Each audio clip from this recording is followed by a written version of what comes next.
بخیر بخیر بخیر ماشاءالله ماشاءالله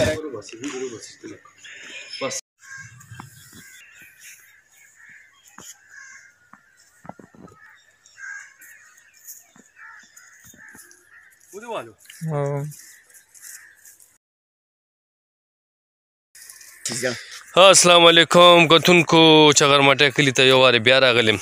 دا مو چې رپټي ختم دي یا فصل ختم دی ماشاءالله اوس هم د چغرمټه خلک تکړه دي زمینداران پکې شته دي غنم دا ریښ شوي دي په خېدو باندې دي بچې څنګه دا نور تیزیږي که نه نو هغه هومره په وسعت دا غنم هم پاخېږي دا روالې تر هغه سترګو نظر پورې ټول ګیر چاپېره غنم و غنم دي نو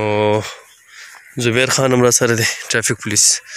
او حلیف خان حلیف یو ښه شاعر او دا روالې شپونکي ماما را روان دي خوند کوي ډېر تاسو سره هم که ځای وي نو فصل پکې وکرئ نور ټکي جوړې ښه ده ني بخیر بخیر بخیر ماشاءالله ماشاءالله السلام علیکم څنګه ښه ټکي جوړې نور